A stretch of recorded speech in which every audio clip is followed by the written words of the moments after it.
रवि और उसके दोस्तों को कहानियां सुनना बहुत पसंद था, खास तौर पर डरावनी कहानियां।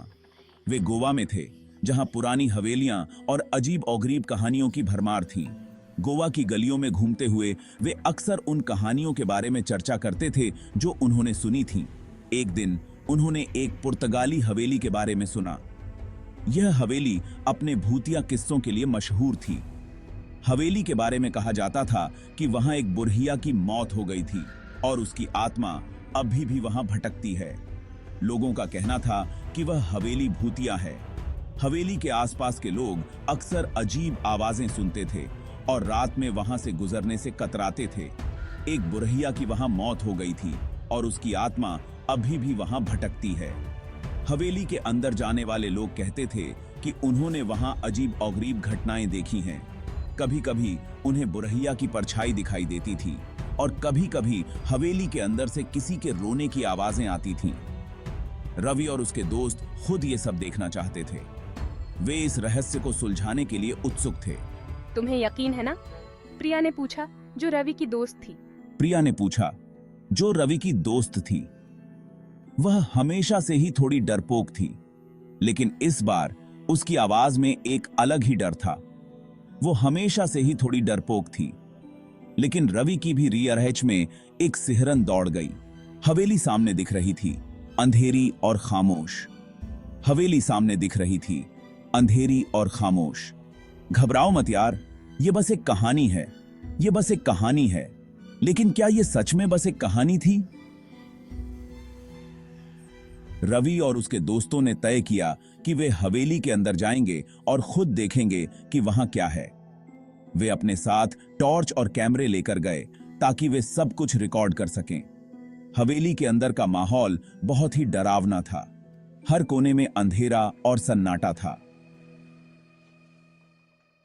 जैसे ही वे अंदर गए, उन्हें अजीब आवाजें सुनाई देने लगीं।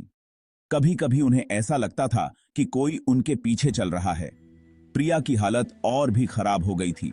वह बार बार कह रही थी कि हमें यहां से निकल जाना चाहिए, लेकिन रवि और बाकी दोस्तों ने उसे समझाया कि वे थोड़ी देर और रुकेंगे।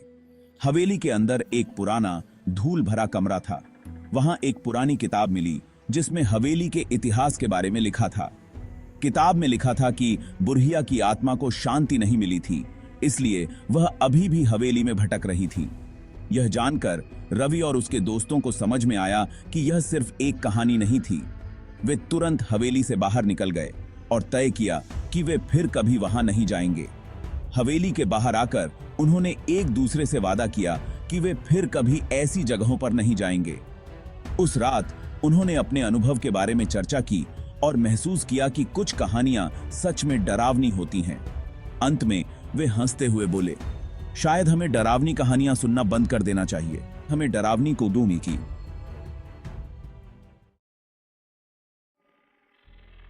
जैसे ही वे हवेली पर पहुंचे, सूरज डूब रहा था। हवेली के चारों ओर एक अजीब सी खामोशी थी, जैसे समय ने यहां रुकने का फैसला कर लिया हो। आसमान नारंगी और बैंगनी रंग का मिश्रण था। यह दृश्य एक अद्भुत चित्र की तरह था जो एक रहस्यमयी कहानी को बयां कर रहा था। लेकिन ऐसा लग रहा था जैसे हवेली उस रोशनी को निगल रही हो। हवेली की दीवारें अंधेरे में डूबी हुई थीं, मानो वे किसी गहरे रहस्य को छुपा रही हों। वह वहां खड़ी थी, डरावनी और मनहूस। हवेली की खिड़कियां टूटी हुई थीं और दरवाजे पर जंग लगा हुआ था, जो उसकी पुरानी और भयानक स्थिति को दर्शा रहा था। गेट खुला था और उन्होंने उसे धक्का देकर खोला।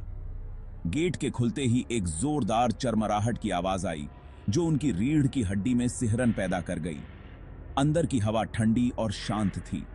ऐसा लग रहा था जैसे हवेली के अंदर की हर चीज एक गहरी नींद में हो और किसी भी समय जाग सकती हो। कितना सन्नाटा है। ये सन्नाटा इतना गहरा था कि उनकी सांसों की आवाज भी गूंज रही थी। वे हवेली की ओर चल पड़े। हर कदम के साथ हवेली का रहस्य और गहराता जा रहा था। हर कदम उस खामोशी में गूंजता हुआ लग रहा था। ऐसा लग रहा था जैसे हवेली की दीवारें उनकी हर हरकत को देख रही हों। सामने का दरवाजा ऐसे चरमरा गया जैसे उन्हें अंदर बुला रहा हो। दरवाजे के पीछे का अंधेरा और भी गहरा और रहस्यमयी था, मानो वह उन्हें अपनी ओर खींच रहा हो। अंदर हवेली अंधेरी और धूल भरी थी। ऊंची छतों से मकड़ियों के जाले लटके हुए थे। हवा में सीलन की गंध थी। वे हवेली से गुजरे, उनके कदम संगमरमर के फर्श पर गूंज रहे थे। कमरे खाली थे, लेकिन उन्हें ऐसा लग रहा था जैसे कोई उन्हें देख रहा है। ये आवाज सुनी तुमने? प्रिया ने फुसफुसाते हुए कहा। दालान के आखिर से एक धीमी फुसफुसाहट सुनाई दे रही थी। वे अपनी सांसें रोककर सुनने लगे। अचानक संगीत बजने लगा। यह धुन इतनी पुरानी और रहस्यमयी थी कि सुनते ही रोंगटे खड़े हो गए। ये आवाज दालान के आखिर में एक कमरे से आ रही थी। ऐसा लग रहा था जैसे कोई पुरानी यादें ताजा हो रही हों, जैसे कोई भूला हुआ किस्सा फिर से जीवित हो गया हो। यह एक पुराना ग्रामोफोन था जो एक भूतिया धुन बजा रहा था। उसकी सुई धीरे धीरे रिकॉर्ड पर घूम रही थी और हर घुमाव के साथ एक नई रहस्यमयी धुन उभर रही थी। ऐसा लग रहा था जैसे संगीत उनके चारों ओर लिपट रहा हो, ठंडा और भयानक। धुंध कमरे में फैल रही थी और हर कोने में एक अजीब सी ठंडक महसूस हो रही थी। वे उस आवाज की ओर चल पड़े। उनके दिल जोरों से धड़क रहे थे। हर कदम के साथ उनके दिल की धड़कन और तेज हो रही थी और उनके मन में डर और उत्सुकता का मिश्रण था। कमरा मंद रोशनी में डूबा हुआ था। पुरानी फर्नीचर और दीवारों पर लगी तस्वीरें, सब कुछ एक भूतिया माहौल बना रहे थे। हवा में धूल घूम रही थी। हर किरण में धूल के कण चमक रहे थे, जैसे वे भी इस रहस्य का हिस्सा हों। और कमरे के बीच में एक साया खड़ा था। उसकी परछाई दीवारों पर फैल रही थी और ऐसा लग रहा था जैसे वह साया भी इस धुन का हिस्सा हो। उसकी उपस्थिति ने माहौल को और भी भयानक बना दिया था और हर कोई सांस रोके खड़ा था, यह सोचते हुए कि आगे क्या होगा। यह एक औरत थी। उसने सफेद रंग की एक लंबी ड्रेस पहनी हुई थी। उसके बाल लंबे और काले थे और उसका चेहरा पीला था।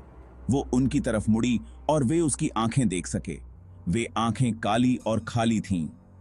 गोस्ट वुमन, नमस्ते, उसने कहा। उसकी आवाज एक धीमी फुसफुसाहट जैसी थी, जैसे पेड़ों से हवा गुजर रही हो। रवि और उसके दोस्त डर के मारे जम गए। उन्होंने पहले कभी भूत नहीं देखा था। सफेद साया उनकी ओर बढ़ा। ऐसा लग रहा था जैसे उसके पैर जमीन को नहीं छू रहे थे। क्यों ना तुम लोग यहीं रुक जाओ और मेरे साथ नाचो। उसकी आवाज मधुर थी, लेकिन उसमें कुछ खतरा भी था। हमें यहाँ से चलना चाहिए। प्रिया ने रवि का हाथ पकड़ा। उसकी आवाज कांप रही थी। रवि जानता था कि वो सही कह रही है।